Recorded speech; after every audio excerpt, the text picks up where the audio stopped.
Era mais um dia comum naquele hospital movimentado da cidade. O vai e vem de médicos apressados, enfermeiras com pranchetas nas mãos e pacientes com olhos cansados preenchia os corredores brancos, como se fossem corredores de uma história sem fim. Ninguém parava para notar os pequenos gestos, os rostos simples, ou os funcionários que passavam despercebidos aos olhos da maioria. Ninguém prestava atenção nela. Uma mulher de uniforme simples, luvas descartáveis e um carrinho cheio de fraldas, lencinhos, seringas descartadas e toalhas sujas. O nome dela era Joana, mas para a maioria, ela era apenas a moça das fraldas. Joana trabalhava há quase 7 anos naquele hospital infantil. Ela cuidava da reposição de materiais nos quartos, limpava resíduos e muitas vezes acalmava mães chorando, mesmo sem isso fazer parte da descrição de seu cargo. Joana não era enfermeira, nem técnica de enfermagem. Ela era fraldeira, oficialmente auxiliar de serviços hospitalares, mas na prática era muito mais do que isso. E ainda assim, quase ninguém notava. Seu turno começava às 5 da manhã. Ela acordava todos os dias às 3h45 em ponto, pegava 2 ônibus lotados e chegava antes do sol nascer. Não usava maquiagem, não tinha vaidade, seu cabelo preso com um elástico velho e a pele levemente rachada do sabão antibacteriano que usava para limpar os utensílios. Tudo nela exalava humildade. Ela falava baixo, sempre com um sorriso tímido, e tratava todos com a mesma gentileza. Era impossível não gostar de Joana, mas também era fácil esquecê-la. Naquele dia específico, um bebê havia sido internado às pressas. Não era um bebê qualquer. Ele era filho de Gustavo Arantes, um dos empresários mais ricos da cidade, dono de uma rede de shoppings, empresas de tecnologia e até clínicas de estética. Gustavo era conhecido não apenas pela fortuna, mas pela discrição. Sempre bem vestido, sempre sério, sempre distante. Ele havia se separado recentemente da esposa, e o pequeno Heitor, de apenas 6 meses, era tudo o que lhe restava da mulher que partira do país. A entrada de Gustavo no hospital causou alvoroço. Médicos correram. A chefia foi avisada. O melhor quarto foi preparado. Dr. Saulo, o pediatra mais respeitado do hospital, e também o mais temido, foi chamado imediatamente. Saulo era uma figura que impunha respeito, sempre de jaleco impecável, cabelo engomado para trás e voz pausada, quase teatral. Ele era o tipo de homem que parecia saber tudo e nunca admitia erro. As mães confiavam nele cegamente. Os enfermeiros obedeciam. Os diretores se curvavam. Mas Joana, ela não confiava em Dr. Saulo. Havia algo nos olhos dele que sempre a incomodou. Não era arrogância. Era algo mais profundo. Um olhar frio demais para alguém que cuida de criança. A mãe não estava. Gustavo vinha logo atrás, com o rosto pálido e os olhos fundos, segurando o pequeno ursinho que o bebê gostava de dormir abraçado. A cena cortou o coração de Joana. Ela continuou empurrando seu carrinho, mas não conseguiu deixar de olhar para o bebê que foi solicitasse materiais. Dr. Saulo assumiu os cuidados imediatamente. 2 residentes, 2 enfermeiras e uma psicóloga estavam sob suas ordens. Tudo parecia sob controle, exceto por um detalhe. Havia algo errado com o bebê. Os sintomas não batiam. Febre, vômitos, letargia. A primeira hipótese foi infecção intestinal. Ouvir era uma de suas habilidades. Enquanto limpava os corredores, ela escutava as conversas dos profissionais. E o nome Heitor, o bebê, já havia sido citado 3 vezes em menos de 1 hora. Às 11 horas, Joana foi até a ala de descarte pegar mais sacos de lixo hospitalar. Apenas o bebê dormindo no bercinho, ligado ao soro. Algo dentro dela a fez parar. Um ruído, não no quarto, mas vindo do corredor lateral. Ela não deveria se envolver, mas decidiu seguir o instinto. Virou à esquerda e entrou discretamente no pequeno corredor de serviço que dava acesso ao almoxarifado. Dose leve. Esse bebê está reagindo pior do que o esperado. Não, eu não posso recuar agora. Gustavo confia em mim. Eu vou continuar com o protocolo. Se ele sobreviver, ótimo. Se não, não é minha responsabilidade. Ele já chegou aqui fraco. A culpa vai ser da imunidade dele. Joana paralisou. Via que aquele tom, aquelas palavras, aquilo não era normal, não era certo. Voltou rapidamente ao corredor principal, fingindo não ter ouvido nada. mas seu coração já batia mais forte. E ela sabia que algo estava muito, muito errado. Durante o restante da manhã, Joana ficou inquieta. Sua cabeça girava. Aquilo não podia ser verdade. Dr. Saulo era a maior autoridade médica do hospital. O homem que ganhava prêmios, que dava entrevistas, que cuidava de dezenas de crianças. Mas ela havia ouvido. Ela sabia o que havia escutado. Uma das enfermeiras passou apressada, falando alto ao telefone. O bebê do 304 teve uma queda de saturação. Dr. Saulo pediu mais adrenalina. Sim, imediatamente. Ele quer fazer outro teste antes da troca do antibiótico. Sim, eu sei, parece cedo. Mas foi ordem dele. Joana sentiu uma vertigem. Até a ala da UTI infantil. Uma amiga sua, Luciana, trabalhava ali. Técnica de enfermagem há 15 anos. Joana entrou na sala com pressa, os olhos arregalados. Lu, você pode ver uma coisa para mim? Luciana a olhou surpresa. O filho do ricaço? O que tem? Você pode, por favor, ver os exames dele? Eu ouvi uma coisa estranha. Luciana hesitou. Não era permitido. Mas ela conhecia Joana. Sabia que ela não era de inventar coisas. Digitou algo no computador, olhou para a tela e sua expressão mudou. Normalmente só se altera com intoxicação por medicação. Joana ficou em silêncio. A confirmação que ela não queria veio como um soco. Intoxicação. Medicação. E Dr. Saulo havia mencionado uma dose. Ela não podia mais esperar. Naquela noite, após o plantão, Joana foi até a recepção do hospital e pediu para falar. O segurança não quis deixar, mas ela esperou. Por horas, sentada na sala de espera, com os olhos fixos na porta. Até que, por volta das 23h30, Gustavo saiu do elevador procurando um café. Joana levantou-se imediatamente. Senhor Gustavo, posso falar com o senhor? Por favor. Fraudeira, mas o que eu tenho para dizer pode salvar a vida dele. Gustavo, cético, olhou ao redor. Quase voltou para o elevador, mas algo na expressão dela, o desespero contido, a sinceridade nos olhos, fez com que ele parasse. Diga, e ela contou. Ana confirmou. Gustavo não respondeu nada, apenas entrou no quarto com passos firmes, e no dia seguinte, algo mudou no hospital. Gustavo entrou no quarto onde Heitor dormia com passos decididos. Pela primeira vez desde a internação do filho, seus olhos não demonstravam apenas preocupação, havia desconfiança, resolver. E pior, alguém que ele jamais teria notado. Uma funcionária da limpeza. Dizia saber o que nenhum especialista havia dito. Heitor dormia, mas sua respiração era visivelmente fraca. Os aparelhos apitavam em tons suaves, mas contínuos. Ao lado da cama, seus dedos seguraram a pequena mão do bebê com cuidado. O ursinho de pelúcia ainda estava ali, junto ao travesseiro. A porta se abriu. Dr. Saulo entrou com um tablet em mãos. Boa noite, Gustavo. Estava procurando você. Saulo não pareceu desconfortável. Pelo contrário, sorriu com a mesma calma ensaiada de sempre. Seguimos observando a evolução. Os exames indicam uma possível falência hepática leve, provavelmente causada por um vírus. Já iniciamos um protocolo preventivo. E essa medicação que você está usando, qual é mesmo, doutor? Brança, claro. Gustavo o encarou. E se eu quiser uma segunda opinião? O sorriso de Saulo murchou, mas só um pouco. É seu direito, mas você precisa entender que aqui estamos fazendo o melhor. Eu mesmo estou supervisionando tudo. Pois é, e ainda assim, quem me alertou que poderia haver algo errado não do hospital. O primeiro mandou trazer um infectologista de São Paulo, especializado em toxicologia pediátrica. O segundo conversou com a direção do hospital e exigiu que todos os procedimentos aplicados em Heitor fossem suspensos até que os exames fossem reavaliados por profissionais de fora. Mas a maioria estava apenas curiosa. Joana soube do ocorrido pela Luciana, ainda no café da manhã. Você ouviu? O pai do bebê mandou suspender tudo. Vai trazer um especialista de fora. Parece que ele desconfia do Dr. Saulo. Joana tentou não demonstrar emoção, mas sua alma quase explodiu de alívio.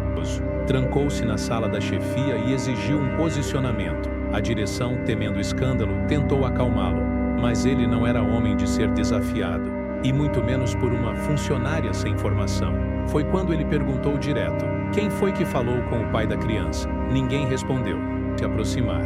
Na manhã seguinte, Joana foi chamada pela chefia do RH. Disseram que estavam reavaliando sua conduta, que houve um relato de quebra de protocolo e que ela seria suspensa por 3 dias até o fim da apuração.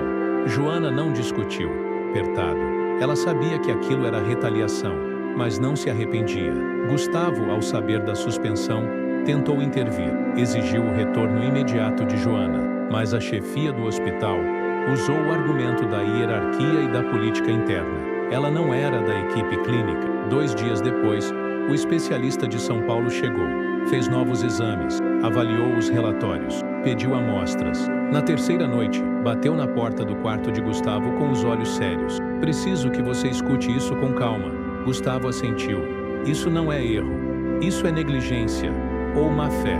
Gustavo cerrou os punhos. Meu filho está... Ele vai se recuperar. Mas se tivesse recebido mais 2 doses da medicação que o Dr. Saulo prescreveu, provavelmente entraríamos em coma hepático. Na manhã seguinte, o hospital foi acionado judicialmente. Tarde demais. Dr. Saulo foi afastado temporariamente, mas ele não era do tipo que aceitava derrotas, e seu próximo alvo era claro, Joana. Ele sabia que, se ela não tivesse se metido, tudo teria continuado como estava. Joana passou os 3 dias de suspensão em casa, tentando manter a mente ocupada com coisas simples. Às vezes se perguntava se tinha ido longe demais, mas sempre que pensava no rostinho do pequeno Heitor, seu coração se aquecia. Ela sabia que tinha feito o certo. No entanto, nem ela imaginava o que estava por vir. No 4º dia, antes mesmo das 7 da manhã, seu celular tocou. Compareça imediatamente para uma conversa. Joana sentiu um frio percorrer sua espinha. O tom era formal demais. Não parecia um convite. Mesmo assim, ela foi. Pegou seu ônibus lotado como de costume, vestiu seu jaleco simples, amarrou o cabelo com o elástico velho de sempre. Do outro lado da mesa, 3 pessoas aguardavam. Uma representante do RH, um advogado do hospital e Dr. Saulo. Ele não olhava diretamente para ela, mas o ar de superioridade em sua postura era suficiente para que Joana entendesse o que estava prestes a acontecer. A instituição decidiu por encerrar seu contrato por justa causa. A senhora violou normas internas de conduta e expôs pacientes e protocolos clínicos de forma indevida. Joana abriu a boca para falar, mas o advogado a interrompeu. Recomendamos que a senhora evite discussões e assine os papéis para facilitar o processo. Mais do que perder o emprego, era manchar o nome, a reputação. Significava que dificilmente seria contratada novamente por outro hospital. Joana fechou os olhos, respirou fundo. Então é isso? Dr. Saulo finalmente falou. Você cruzou uma linha, Joana. Não se brinca com a estrutura de um hospital baseado em intuições. Sua vida deveria ser protegido, não demitido. Ninguém respondeu. Ela assinou, levantou-se e saiu com a mesma dignidade que tinha ao entrar. Do lado de fora do hospital, o céu estava nublado. A cidade parecia diferente, fria, impessoal. Por alguns minutos, ela ficou parada, olhando para o prédio onde havia trabalhado. Dos bebês que pegava no colo, das noites cansadas em que dormia apenas 3 horas e voltava para mais um turno. Agora, tudo tinha acabado. E mais uma vez, o sistema esmagava quem ousava fazer o certo. Enquanto isso, Gustavo recebia uma ligação. Era do novo médico, o infectologista que ele contratara, banco de um jardim próximo ao hospital. Mas tem algo que você precisa saber. A medicação usada antes de minha chegada não foi um simples erro. A receita foi manipulada. A assinatura não bate com os padrões usuais do sistema. Gustavo franziu o senho. Tido, se essa pessoa soubesse que você não veria o prontuário com atenção, ou estivesse ganhando algo com isso. Gustavo desligou em silêncio. Mais tarde, em casa, ele releu o relatório, analisou cada linha, e algo lhe chamou a atenção. Um dos medicamentos, usado em adultos com problemas renais, foi então que ele lembrou. Semanas antes, Dr. Saulo comentara casualmente que estava testando novas linhas de medicamentos em pacientes com quadro não grave, para comprovar eficácia. Na época, Gustavo não prestou atenção, mas agora fazia sentido. Usar o filho de um homem poderoso como cobaia, ou uma decisão. Se Joana não podia mais entrar no hospital, ele iria até ela. Fez uma busca, ligou para alguns funcionários da limpeza, até conseguir o endereço. No dia seguinte, apareceu na casa da fraudeira com um buquê de flores e um envelope. Joana abriu a porta surpresa. Era um apartamento simples, com cheiro de comida caseira e livros de enfermagem espalhados pela mesa. Uma criança brincava em silêncio no quarto ao lado, a sobrinha de Joana, que ela ajudava a criar desde que a irmã falecera. Gustavo sentou-se e falou direto: "Você estava certa. E... me desculpa não ter te protegido antes." Joana ouvia em silêncio. Uma lágrima escorreu. "Eu não precisava de proteção, só queria que alguém escutasse." Gustavo abriu o envelope. "Esse é um pedido oficial de recomendação. Já falei com um hospital infantil privado, o melhor da cidade." Gustavo continuou: "E estou acionando o Ministério Público. Quero que você testemunhe. Pode ser perigoso, mas se aceitarmos calados, ele vai continuar." Joana respirou fundo. "Se for para proteger mais crianças, eu aceito." Do outro lado da cidade, Dr. Saulo recebia uma notificação judicial. Tinha aliados, influência, e não pretendia cair tão fácil. O processo contra o Dr. Saulo começou de forma tímida, quase silenciosa. Era como se o sistema tivesse medo de tocar em seu nome. Mas Gustavo, com seus contatos na imprensa e com o apoio de um advogado influente, pressionava com... Ali foi recebida com respeito. O coordenador da ala pediátrica, um homem de fala mansa chamado Dr. Arthur, ouviu tudo com atenção. "Não vamos fingir que a senhora é uma médica, Joana," ele disse. "Mas o que você fez salvou uma vida." Mas ela sabia que não era verdade. Muita gente teria se calado, feito vista grossa, tido medo. Ela, não. E foi contratada, não como enfermeira. Ainda não tinha formação, mas como auxiliar de cuidados neonatais, um cargo com salário digno, que permitia aprendizado contínuo e, o mais importante, pouco. 2 semanas após iniciar na nova função, começaram a circular na internet mensagens anônimas, postagens insinuando que Joana havia roubado medicamentos do hospital anterior, que teria mentido para o empresário, que teria inventado a história por vaidade. As mensagens eram cheias de distorções, com trechos fora de contexto de prontuários. Gustavo imediatamente contratou uma empresa de monitoramento digital. Em menos de 48 horas, ficou claro, tudo era parte de uma operação de difamação orquestrada. O mandante? Difícil dizer diretamente, mas os servidores usados para criar os perfis estavam conectados a um IP registrado, no condomínio onde o doutor, preço. No Hospital Novo, começaram a surgir dúvidas. Será que ela realmente é quem diz ser? Alguns sussurravam, mas o Dr. Arthur a defendeu. Convocou uma reunião geral e disse com todas as letras: "Se aqui alguém julga coragem como crime, talvez precise rever seus valores." A equipe aplaudiu. O CRM foi acionado. Ex-funcionários começaram a falar. Médicos que já haviam trabalhado com Saulo contaram histórias veladas de manipulação de dados clínicos, ocultação de efeitos adversos, testes não autorizados. Mas ninguém nunca teve coragem de formalizar. Até agora. Joana tornou-se a primeira a assinar uma denúncia com o nome completo. Roubado. Nada havia sido roubado. Nada revirado. Apenas uma folha impressa sobre a mesa da sala. Era uma imagem, o rosto de sua sobrinha, uma foto antiga de rede social, com uma frase escrita à mão: "Quem você ama também pode pagar o preço." Joana caiu de joelhos. "Eles sabem onde eu moro." Gustavo agiu rápido. No dia seguinte, ela e a sobrinha estavam num apartamento seguro, sob vigilância. O advogado conseguiu uma ordem judicial de proteção, mas mesmo assim, o medo agora morava com ela. O caso saiu na imprensa, investigado por testes não autorizados em bebê de empresário, e o público reagiu.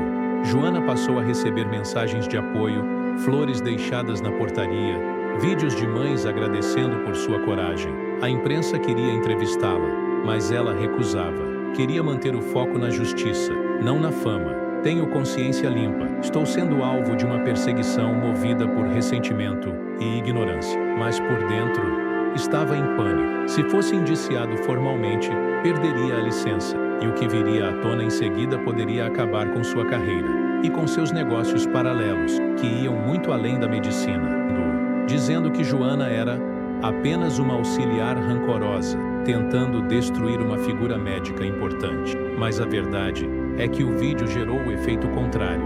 Os comentários explodiram. "Ela salvou uma criança. Ele tentou esconder.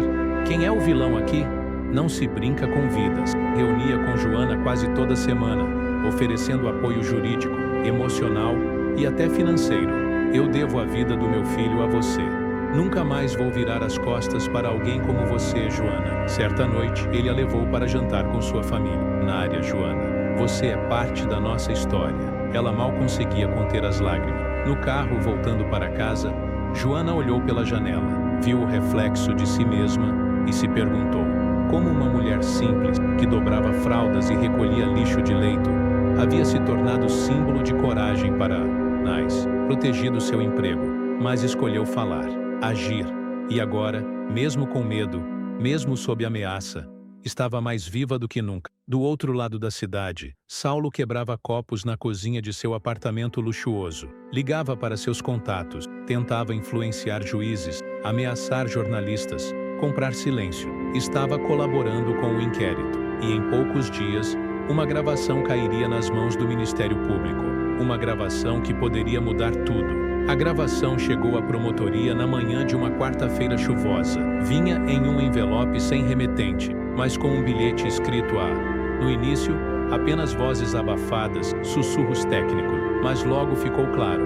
Era Saulo conversando com outro médico. A voz dele, inconfundível, dizia com arrogância: esse bebê já tá no limite, mas eu quero seguir com o protocolo. Se der errado, vai parecer que foi um problema da equipe de UTI, não. Se der certo, vai ser manchete. Se der errado, ele vai querer abafar. O nome dele vale mais que o filho. A frase caiu como uma bomba no gabinete do promotor. No mesmo dia, um mandado foi emitido, e uma operação discreta começou para apreender documentos, computadores e registros hospitalares vinculados a formal de manipulação de protocolo clínico, negligência e uso indevido de medicamentos experimentais. Joana soube da notícia assistindo TV com sua sobrinha. Quando ouviu a gravação ao vivo, não conseguiu conter as lágrimas. Não era apenas um alívio, era a validação. Mas o alívio durou pouco. Nos dias seguintes, a defesa de Saulo começou a trabalhar com agressividade. Tentaram desqualificar a gravação, dizendo que podia ter sido forjada. Acionaram peritos pagos. Disseram que era tudo uma farsa criada por uma ex-funcionária rancorosa que queria seus 15 minutos de...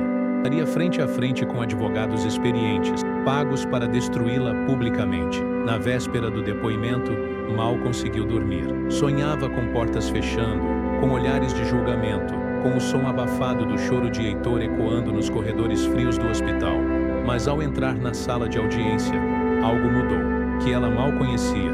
Todos estavam ali, calados, mas firmes. Eram uma parede de apoio que ela nunca esperou ter. O promotor a guiou com respeito. As perguntas vieram em sequência. Detalhes sobre o dia da emergência. O comportamento de Saulo.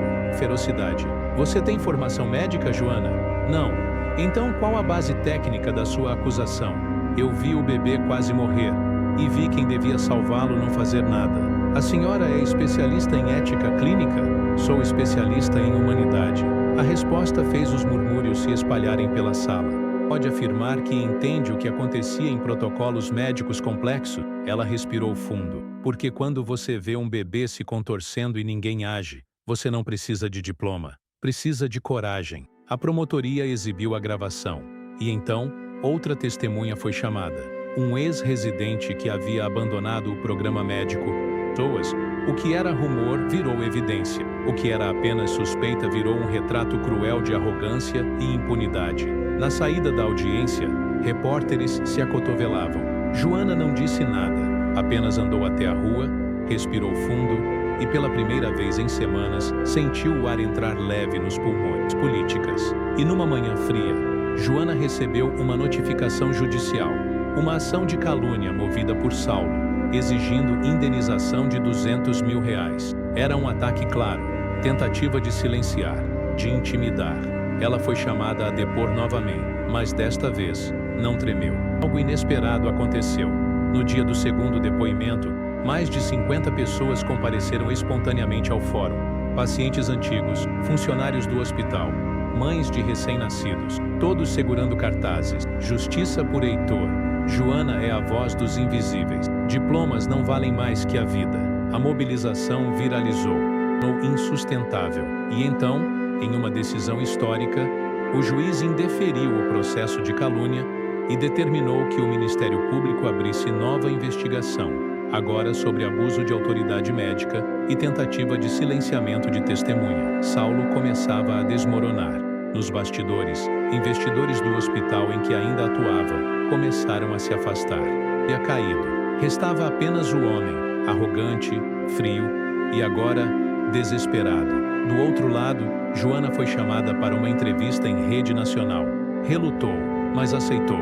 E no programa, ao vivo, disse: "Eu não quero fama, não quero aplausos, só quero que mais nenhuma vida dependa do ego de alguém com poder demais." E, da tela, sentindo algo raro, justiça sendo feita. As semanas seguintes foram marcadas por uma tensão crescente. Joana seguia cuidando de Heitor, participando de reuniões com advogados e mantendo seu trabalho no hospital.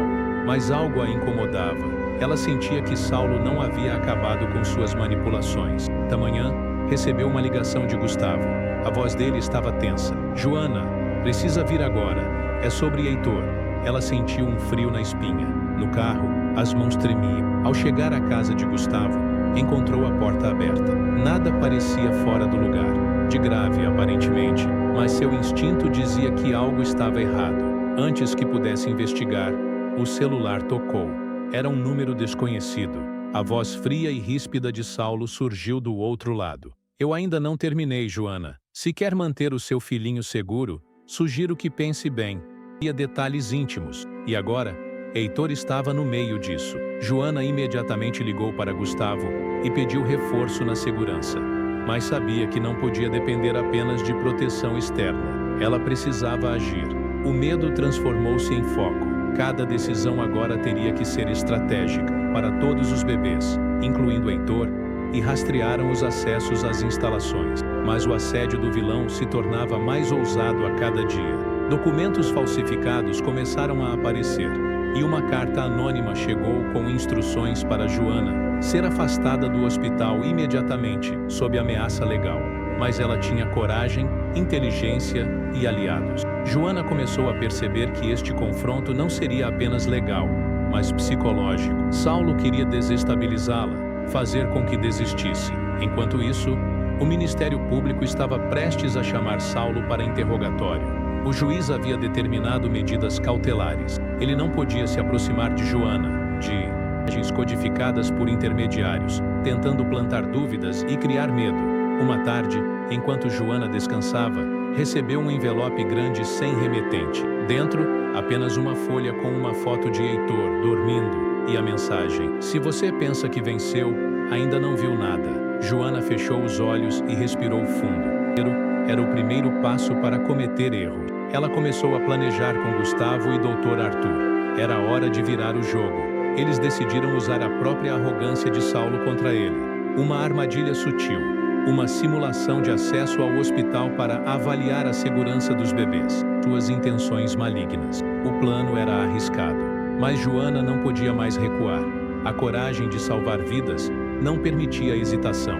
A tensão aumentava a cada minuto. As câmeras ocultas estavam posicionadas, os rastreadores instalados e a equipe preparada para qualquer emergência.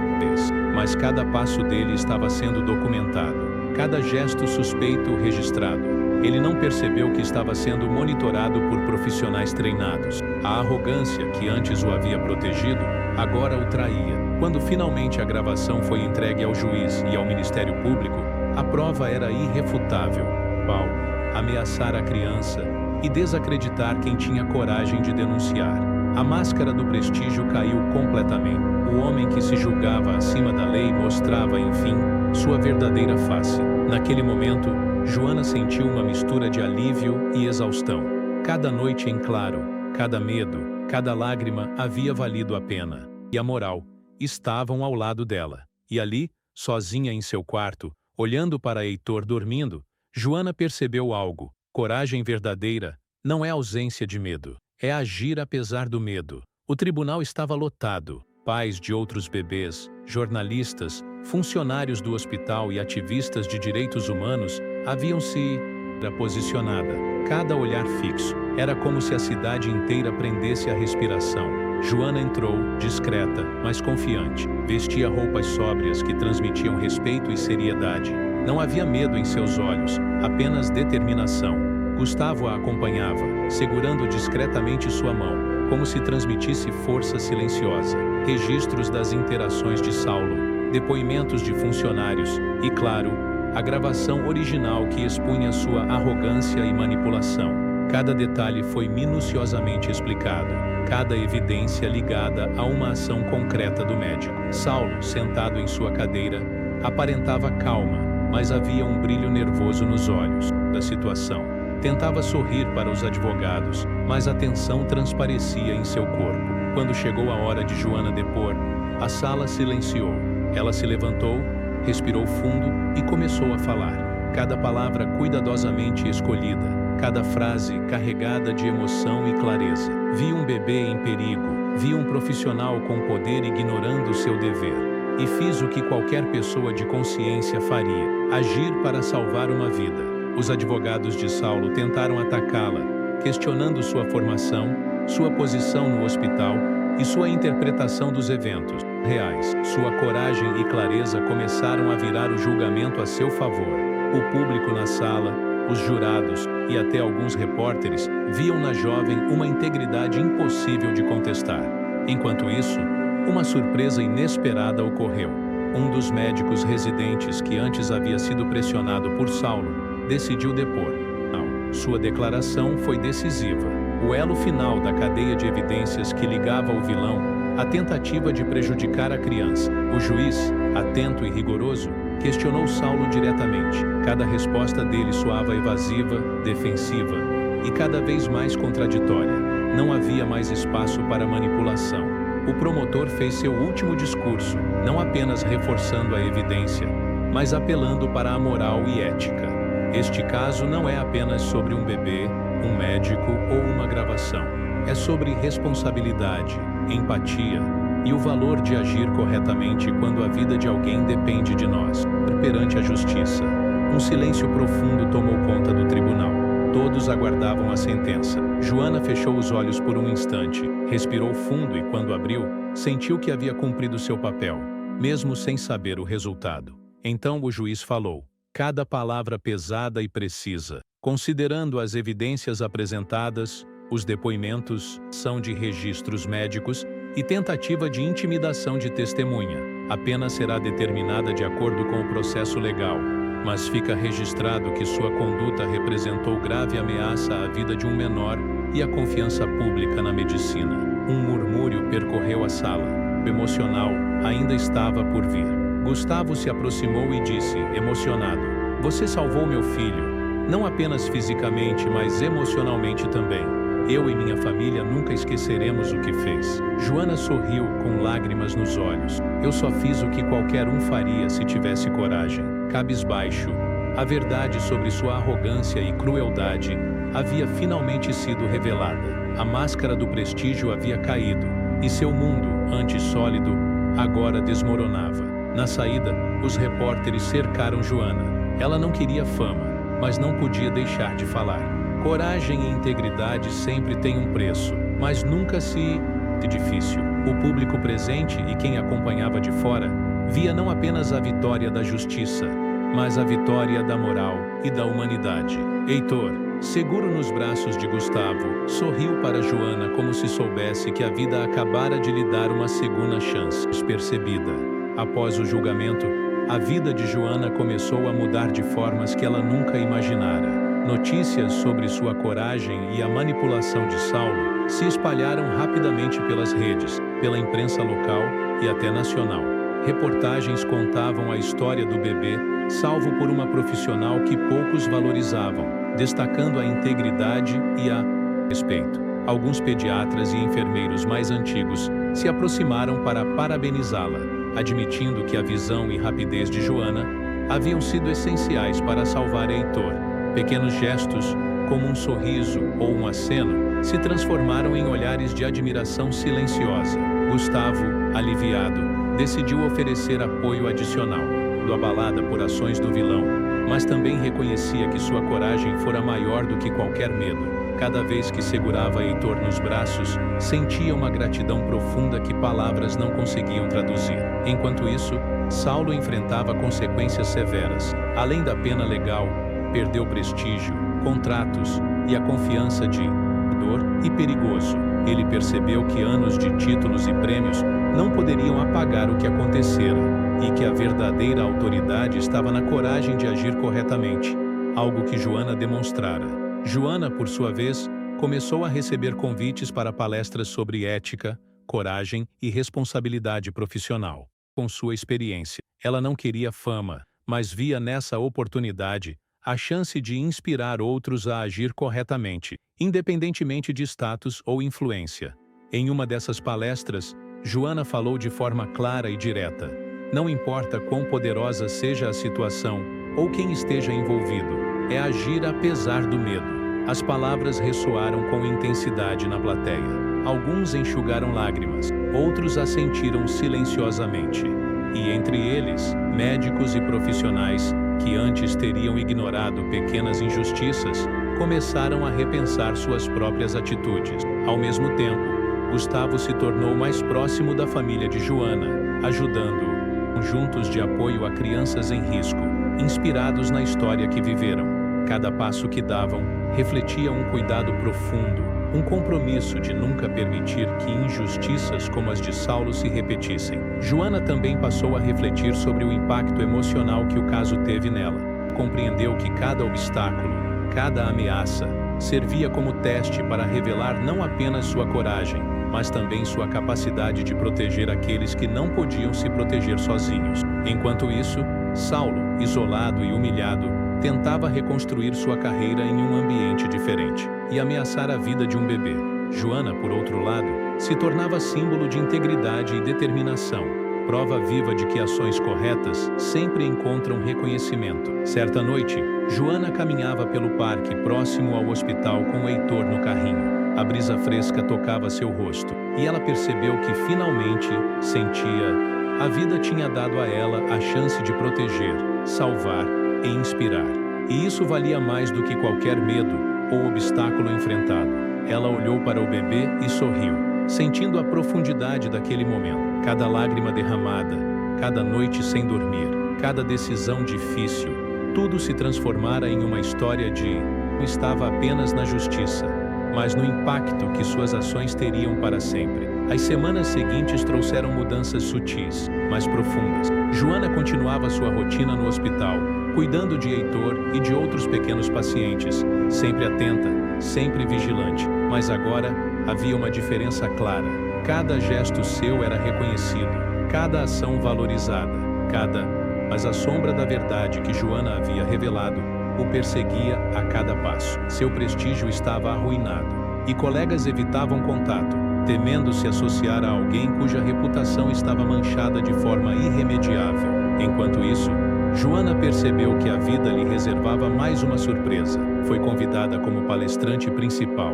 A notícia da sua participação se espalhou rapidamente, e o auditório ficou lotado. Ao subir ao palco, Joana sentiu o olhar de todos voltado para ela. Pais, médicos, enfermeiros, jornalistas, voluntários, todos atentos à sua história, especialmente aqueles que parecem maiores do que nós. É fácil pensar em desistir, mas cada ato de coragem, cada gesto de bondade, pode mudar vidas de formas que jamais imaginamos. Eu não fiz nada além do que qualquer pessoa de consciência faria, mas hoje vejo que coragem e integridade são recompensadas não apenas pela mente, o bebê quase perdido, a fralda que salvou a vida de Heitor, o momento em que Dr. Arthur e Gustavo confiaram nela, e o confronto final com Saulo no tribunal.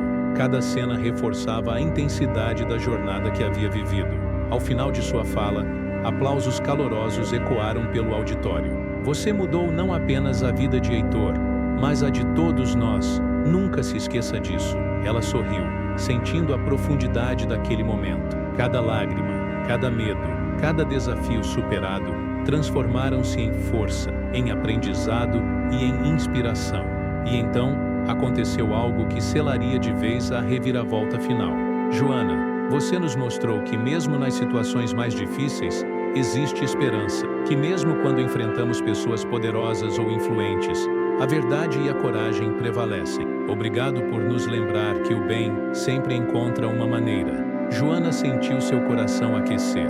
A oportunidade de ser uma heroína silenciosa, não pelo prestígio ou reconhecimento, mas pelo impacto real que suas ações tiveram na vida de um ser humano inocente. Enquanto caminhava pelo hospital, notava olhares de respeito e admiração. Integridade, coragem e bondade são forças poderosas, capazes de transformar o mundo, mesmo quando tudo parece perdido. Ao final do dia, enquanto o sol se punha, ela caminhou até o pequeno jardim do hospital, sentou-se e respirou fundo. Heitor dormia tranquilo ao seu lado, e o peso que carregara nos últimos meses, "O mundo parece contra você", é a decisão mais poderosa que alguém pode tomar. Naquele instante, Joana sabia que nada poderia quebrar a confiança que agora sentia em si mesma. A justiça havia sido feita, a verdade revelada e o futuro, embora ainda incerto, prometia dias melhores. Seguiram foram marcados por transformações sutis, mas profundas. Joana continuava sua rotina no hospital, mas agora com um respeito silencioso de todos ao seu redor. Aquelas pessoas que antes a ignoravam ou subestimavam, agora a reconheciam como alguém íntegro, corajoso e capaz de decisões que salvaram vidas. Joana, com sua experiência, passou a orientar novos profissionais, não apenas sobre procedimentos, mas sobre ética, responsabilidade e a importância de agir corretamente, mesmo sob pressão. Cada conversa sua transmitia a mensagem de que cada ação, por menor que pareça, pode ter consequências imensuráveis. Joana sentia uma onda de orgulho e responsabilidade. Ele havia sobrevivido graças a ela, mas também graças à sua decisão de agir de acordo com a consciência, não com a conveniência. Enquanto isso, a sociedade começou a reconhecer publicamente o que havia acontecido. Posição de um médico que se julgava acima da lei e da moral. Saulo, agora isolado e desacreditado, via sua carreira desmoronar, lembrando a todos que poder e prestígio não substituem integridade e humanidade. Joana passou a participar de iniciativas sociais, utilizando sua experiência para promover educação, apoio a crianças e programas de ética médica, apenas de coragem, determinação e um coração firme. Em uma tarde ensolarada, enquanto caminhava pelo parque do hospital, Joana refletiu sobre tudo o que havia acontecido. Cada desafio, cada medo, cada decisão difícil havia moldado sua trajetória. A fralda que salvou Heitor se tornou símbolo de pequenas ações que podem ter impactos gigantescos. São de agir corretamente, mesmo quando ninguém observa. Ela olhou para o horizonte, sentindo o vento suave tocar seu rosto, e compreendeu a profundidade da lição que a vida lhe entregara. A verdadeira grandeza está em fazer o que é certo, mesmo quando é difícil, e proteger aqueles que não podem se proteger sozinhos. Do outro lado, ecoam para sempre. Enquanto Heitor brincava nos braços de Gustavo, sorrindo e inocente, Joana sentiu um calor reconfortante invadir seu coração. A vida havia mostrado que mesmo diante da injustiça, do medo e da manipulação, existe uma força capaz de superar tudo, a força de um coração decidido a fazer.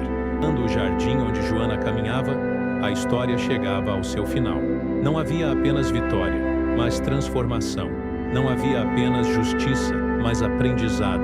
Não havia apenas medo superado, mas esperança renovada. E aquele dia, marcado por coragem, bondade e integridade, ficaria para sempre na memória de todos que tiveram a poder de uma pessoa comum que decide agir corretamente. Coragem, bondade e integridade podem mudar vidas, restaurar justiça e iluminar o mundo, mesmo nos lugares mais inesperados. Joana sorriu, sentindo o peso dos meses desaparecer, substituído por paz, orgulho e a certeza de que a vida, apesar de todos os desafios, sempre recompensa aqueles. A história chegava ao seu fim. Um final de esperança, inspiração e uma lição que permaneceria viva para sempre. Se essa história tocou seu coração, curta para mostrar sua emoção e compartilhe com quem precisa sentir algo diferente hoje.